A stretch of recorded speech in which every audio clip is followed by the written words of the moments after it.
My name is Emma Carter, and my husband thought he could replace me with a younger woman and get away with it. He drained our joint account, left me with nothing but a text message, and flew off to Miami, thinking he'd won. But while he was planning his grand escape, I was already 5 steps ahead. He had no idea what was coming, and this time, I wasn't going to let it slide. He thought he won. He had no idea I had already set the trap. I stared at the text message for exactly 3 seconds before locking my phone and turning back to my customer. Mrs. Peterson had just selected a silk scarf, and I carefully wrapped it in my boutique's signature silver packaging, my hands steady, my voice calm. "That'll be all, dear," she said, smiling warmly as she handed me her credit card. I swiped it effortlessly, nodding as if my world hadn't just been set on fire by the man I had once trusted with my life. A man who truly believed he was outsmarting me. By the time Mrs. Peterson walked out of the store, my plan was already in motion. Ryan always thought he was the clever one, that I was just the woman who ran a cute little shop. What he never realized was that I'd been paying attention. I had seen the signs, the late nights at work that never showed up on his paychecks, the sudden obsession with the gym, the locked phone, the expensive restaurant receipts for 2. The moment I found a hotel charge on our shared credit card 3 months ago, I stopped being his wife and started being his silent opponent. That same night, I had opened a private bank account and quietly moved my personal savings out of his reach. A week later, when he oh so sweetly suggested merging our finances for simplicity, I smiled, agreed, and left just enough in our joint account to keep him from getting suspicious. And now, that's the account he had just emptied. I grabbed my phone and dialed. "It's time," I said simply. Lisa, my lawyer, didn't hesitate. "Good, I'll file first thing tomorrow. Do you want him served in Miami?" I smiled, finally allowing myself a small victory. "No rush," I said. "Let him think he's won first." My phone buzzed again. "Don't bother begging. Sophia and I leave tomorrow. I'll send for my things later." Sophia. I remembered her from the office Christmas party. 22, fresh out of college, practically glowing with naive admiration for Ryan. I had seen the way she laughed too hard at his jokes, how her hand lingered on his arm. She was young, foolish, and she thought she was special. She had no idea what she had just signed up for. Another text came in. "I know this must be hard for you. You're not getting any younger after all. At least you have your little shop to keep you busy." I actually laughed. Ryan had no idea that my boutique, my little shop, brought in more money than his entire middle management salary. And he certainly had no idea what was about to happen to the dream life he thought he had secured. I scrolled through my messages. Screenshots of every shady transaction he had made, the hotel bookings, the flirtatious texts, and, my personal favorite, his casual admission that he had cleaned out our account. Then I scrolled to the very last message. "BTW, I used the joint card to book our flights and hotel. Consider it my parting gift. LOL." Perfect. I took another sip of wine and called the credit card company. "Hello, this is Mrs. Carter.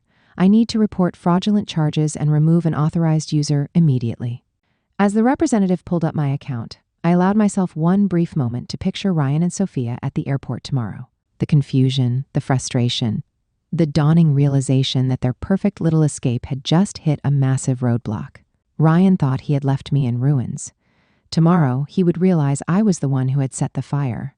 The next morning, I woke up early, not because I was heartbroken, but because today was the day Ryan's perfect little plan would come crashing down. I imagined him and Sophia rolling their expensive suitcases into the airport, hand in hand, smug and excited for their fresh start.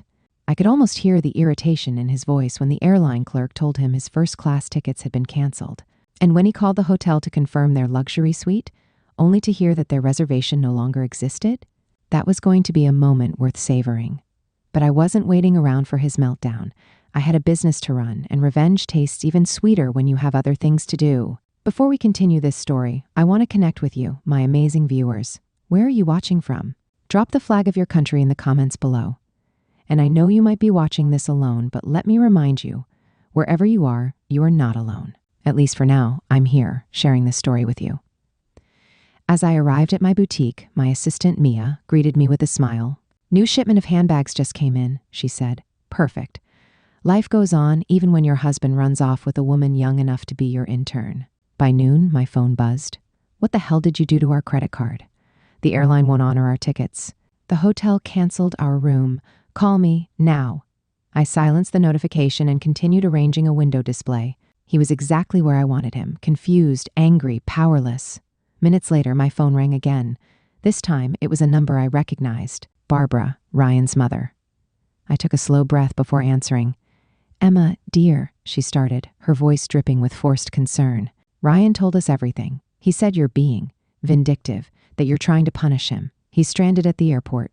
And did he also tell you he emptied our joint account and used our shared credit card to fund his little getaway?" I asked. Silence. "Well, he said you were making things difficult," she said hesitantly. I smiled. "Barbara, I have screenshots of his texts. Would you like me to read them to you? Maybe the one where he laughed about taking my money, or the one where he mocked my age?" Another long pause. Then finally, a sigh. "He did seem a bit cruel," she admitted quietly. "I told him that text was inappropriate. How kind of her." "I appreciate the call, Barbara," I said, "but my lawyer has advised me to keep minimal contact with Ryan's family during the proceedings." "Proceedings?" she echoed, her voice sharpening. "Yes, Barbara, proceedings. Goodbye." I hung up before she could say another word. That afternoon, as I was finalizing inventory, a new update spread through our mutual circles. Ryan and Sophia had checked into a cheap motel near the airport. Apparently, after realizing their first-class fantasy had been downgraded to reality, Ryan had tried using his personal credit cards. Problem was, those had been maxed out for months. That night, Lisa called with an update. "The emergency hearing is scheduled for Monday," she said. "Given his admission of emptying your account and the documented credit card fraud, we're in a strong position to freeze all remaining assets." I leaned back in my chair, exhaling slowly. "Has he been served yet?" "Not yet," Lisa replied, "but I have his motel address." I let out a small laugh. "Well, that's convenient." "Also," she added, amusement in her voice, "his girlfriend's social media is proving to be excellent evidence. She's been posting all day about their unexpected travel issues." I smiled, thinking about the year's worth of evidence I had quietly gathered. Ryan had been so busy planning his escape that he never once considered I might be watching, waiting, preparing. My phone buzzed with another text from him. "You think you're so smart, but I made copies of all the boutique's financial records. Half that business is mine." I didn't respond. Instead, I forwarded the message to Lisa, adding it to the ever-growing file of Ryan's mistakes. Let him keep digging. Sometimes, the best revenge is simply being prepared. Monday arrived with a kind of crisp morning air that made everything feel sharper, clearer, like the universe itself was acknowledging that today was a turning point. I walked into the courthouse, head held high, dressed in a navy blue suit that meant business. This wasn't just another divorce hearing. This was the moment Ryan Carter would finally understand exactly how badly he had lost. He was already there, sitting at the far end of the room, slouched in his chair, his freshly dyed hair doing a poor job of masking the stress on his face. Sophia wasn't with him. Lisa leaned in as we took our seats. "Word is, she's having second thoughts." Apparently, motel living wasn't quite the luxury lifestyle she was promised. I smiled. Not out of spite, out of pure, undeniable satisfaction. The judge entered, and the room fell silent. The proceedings began with formalities, but it didn't take long for things to turn against Ryan. Lisa stood confidently, presenting the judge with a meticulously organized folder of evidence, text messages, financial records, screenshots of Ryan's own words admitting to draining our account. She spoke clearly, her voice calm and unwavering. "Your Honor, Mr. Carter's messages not only confirm premeditated financial misconduct, but also prove he acted with intent to deceive and defraud Mrs. Carter. We request an immediate freeze on all remaining shared assets and a full review of his financial activity over the past year." Ryan's lawyer, a man who looked like he had been hired in a rush, attempted to argue. "My client was merely making a clean break," he said, his voice lacking confidence. His actions were impulsive but not malicious. Lisa barely waited for him to finish. "Impulsive, Your Honor?" She turned the judge's attention to the series of calculated withdrawals Ryan had made in the months leading up to his departure. This wasn't impulsive. It was strategic. The judge looked at Ryan over the rim of his glasses. "Mr. Carter, do you deny withdrawing these funds with the knowledge that your wife would be left without access?" Ryan shifted in his seat. I thought she'd be fine. She has her boutique." "And you believe that entitled you to half of it?" "It grew during our marriage," Ryan insisted. I supported her. Lisa didn't even flinch. "Your Honor, Mr. Carter's definition of support includes years of dismissing Mrs. Carter's work as a hobby." She slid forward a printed compilation of his old texts, messages referring to her business as just something to keep her busy. There was no financial contribution from him, no shared investment. The boutique was solely funded and built by Mrs. Carter, with careful documentation proving its independence from their marital assets. The judge flipped through the evidence, then turned back to Ryan. Mr. Carter, it appears you have no legal claim to your wife's business. Additionally, your attempt to drain the joint account places you in direct violation of equitable asset division laws. Ryan's face twisted with frustration.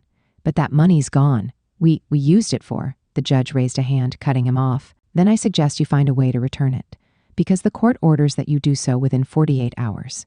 I watched as the realization dawned on him. There was no more escaping, no more manipulating, no more relying on someone else to clean up his messes. As we exited the courtroom, I could hear him arguing with his lawyer, his voice rising with panic. You said this would go differently. I walked past them, my heels clicking sharply against the polished floor, heading toward the business he had never understood or respected, the one that now stood stronger than ever. 6 months after the divorce was finalized, my boutique had expanded to a second location. Business was thriving, and for the first time in years, I felt free. Free from the weight of someone else's expectations, from the silent resentment of a man who had underestimated me at every turn. Ryan, on the other hand, was sinking. Word spread quickly through mutual acquaintances. He had tried using dating apps, but women his age weren't interested in a middle-aged man living in his mother's house. Younger women, having heard through office gossip what he had done to me, steered clear. Even Sophia had completely cut him off. His career had taken a hit as well. The company's HR department had launched an internal review of his inappropriate relationship with a subordinate. That promotion he had been expecting, it went to someone else. Someone who didn't have a reputation for leaving his wife in financial ruin to chase a fantasy. One afternoon, Amanda, his sister, walked into my boutique. I owe you an apology, she said, running her fingers over a silk scarf. We believed everything he told us. How you were cold, controlling, how you didn't support his dreams. She let out a dry laugh. Then we saw his texts. The way he bragged about taking your money. That's not the brother I thought I knew. I nodded, not needing to say anything. I had long stopped caring about what his family thought. But still, the acknowledgement was nice. Meanwhile, my lawyer kept me updated on Ryan's continued attempts to challenge the settlement. Each time, his petitions were denied. His latest argument? That his text about emptying the account had been just a joke. The judge asked if that made theft any less illegal, Lisa had told me, barely holding back a laugh. The boutique's success brought unexpected validation. Business magazines reached out, not to tell a divorce story, but a success story. Young entrepreneurs asked me for advice, not on surviving heartbreak, but on protecting their assets. The best protection is preparation, I told one woman, who reminded me a little too much of Sophia, and always trust your instincts. Ryan's mother called me one last time, but not to defend him. This time, she was crying. The things he said about you, about your age, about replacing you. I raised him better than that, or at least I thought I did. I listened, but I had long since moved on. Their family's damage control was no longer my concern. A year after the divorce, I hosted the grand opening of my third boutique location. It was a celebration of resilience, of success, of a life rebuilt on my own terms. Sophia showed up, lingering near the entrance before finally gathering the courage to walk in. She hesitated.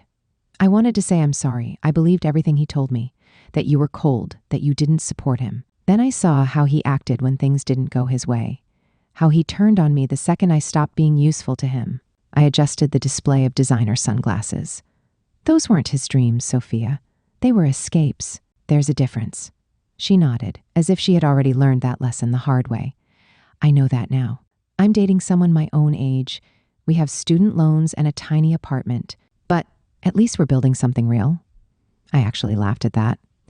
Let me guess, Ryan had big plans, but no way to fund them? Exactly. She shook her head. Everything was going to work out once his investments paid off, once he got that promotion, once his crypto definitely increased in value. I smirked. Sounds familiar. She left soon after, and I turned to my assistant manager. Was that the girlfriend? No, I said, glancing around my thriving business. That was just another woman who learned the same lesson I did. Years passed. The boutique chain grew to 5 locations, each more successful than the last. Ryan became nothing more than a footnote in my story. Through mutual friends, I heard that he had finally moved out of his mother's house into a small apartment above a garage. His job had been downsized, eliminating his position.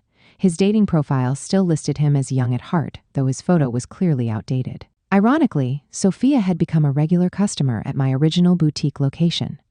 She had earned her business degree and started her own social media consulting company. "You inspired me," she admitted one day, showing how a woman can build something real instead of falling for empty promises. I kept Ryan's last bitter text framed in my office. "Have fun with your little shop. At least it'll keep you busy in your old age."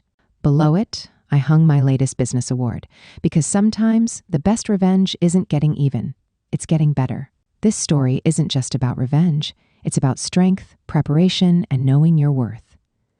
Emma didn't chase after Ryan or beg for an apology. She stayed smart, took control, and let success be her payback. Because the best revenge, thriving while they struggle. What do you think? Drop a 2 if you love this story, or a 7 if it wasn't for you. And if you enjoy stories with twists, karma, and powerful comebacks, hit like and subscribe. Because trust me, you won't want to miss what's coming next.